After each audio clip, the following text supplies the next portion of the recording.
क्यों हुआ शिव और श्री कृष्ण का प्रलयंकारी युद्ध। बानासुर नाम का एक असुर हुआ। बानासुर दैत्यराज बलि का पुत्र था। वह भगवान शिव का भक्त था। उसने भगवान शिव से तपस्या करके हजारों भुजाओं का वरदान मांगा और वर मांगा कि भगवान शिव उसके किले के रक्षक बने। भगवान शिव को यह सुनकर कुछ अपमानित महसूस हुआ, लेकिन बानासुर के वर मांगने के कारण भगवान शिव उसके किले के रक्षक बन गए। अब बानासुर अत्यंत शक्तिशाली हो गया और देवता उससे भयभीत रहने लगे। एक दिन बानासुर की भगवान शिव से युद्ध करने की इच्छा हुई।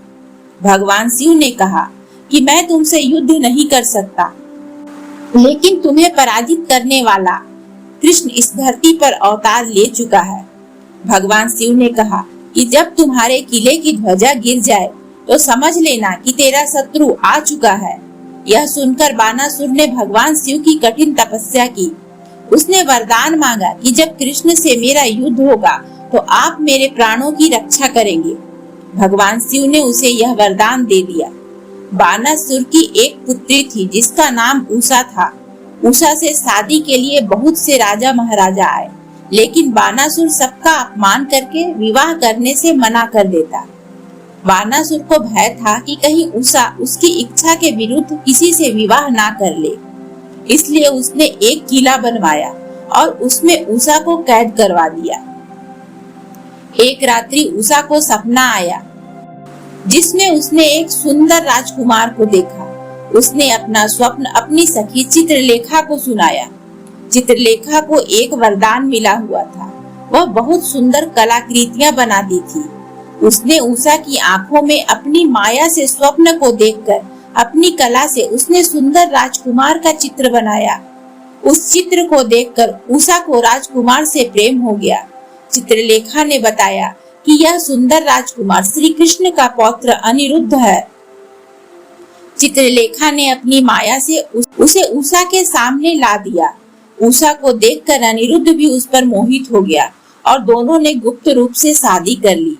यह खबर जब बानासुर को मिली तो उसने अनिरुद्ध को कैद कर लिया, क्योंकि उसके किले की ध्वजा गिर गई थी और वह समझ गया कि उसे पराजित करने वाला आ चुका है। जब श्री कृष्ण और बलराम को इस बात का पता चला तो उन्होंने अनिरुद्ध को छुड़ाने के लिए बानासुर के राज्य पर चढ़ाई कर दी। दोनों ओर के वीरों ने अपने शौर्य का परिचय दिया। बानासुर जब हारने लगा तो उसने भगवान शिव का स्मरण किया। भगवान शिव जब प्रकट हुए तो श्री कृष्ण और शिव जी आमने सामने थे। दोनों मन में बानासुर का धन्यवाद भी कर रहे थे, जिसके कारण वे एक दूसरे के आमने सामने दर्शन कर पाए। युद्ध शुरू हुआ। श्री कृष्ण और शिव जी ने एक दूसरे पर कई तरह के अस्त्र शस्त्र चलाए, लेकिन दोनों को उससे कोई हानि नहीं हुई। श्री कृष्ण ने निद्रास्त्र चलाकर भगवान शिव को कुछ समय के लिए सुला दिया और श्री कृष्ण ने बानासुर की भुजाएं काटनी शुरू कर दी, जिस पर वह अभिमान करता था। जब उसकी 4 भुजा ही शेष रह गई तो अचानक शिव जी की नींद खुल गई और बानासुर की यह दशा देखकर क्रोधित हो गए। उन्होंने अपना शस्त्र शिव ज्वर अग्नि चलाया, जिससे चारों ओर ज्वर और बीमारियां फैल गई। श्री कृष्ण ने नारायण ज्वर शीत शस्त्र चलाया, जिससे ज्वर का नाश हो गया, लेकिन इस युद्ध से सृष्टि के विनाश का डर पैदा हो गया। सृष्टि को विनाश से बचाने के लिए सभी देवताओं ने माँ दुर्गा की आराधना की। तब माँ ने दोनों पक्ष को शांत किया। शिव जी ने कहा कि वह केवल अपने वचन के कारण बानासुर की रक्षा कर रहे हैं। वह चाहते हैं कि श्री कृष्ण बानासुर के प्राण ना ले। श्री कृष्ण ने कहा, मैं बानासुर को मारूंगा नहीं, क्योंकि भगवान विष्णु ने अपने नरसिंह अवतार में प्रहलाद को वचन दिया कि 21 पीढ़ी तक उसके वंशज को उनका कोई भी अवतार नहीं मारेगा। श्री कृष्ण ने कहा कि वह केवल अपने पुत्र अनिरुद्ध की आजादी चाहते हैं। श्री कृष्ण की मनसा जानकर दोनों पक्ष में सुलह हो गई। श्री कृष्ण और शिव जी के बीच युद्ध खत्म हो गया। बानासुर ने दोनों देवताओं श्री कृष्ण और भगवान शिव से क्षमा मांगी कि उनके कारण दोनों में युद्ध हुआ। बानासुर ने अनिरुद्ध को रिहा कर दिया और अपनी बेटी उषा से अनिरुद्ध का विवाह करवा दिया।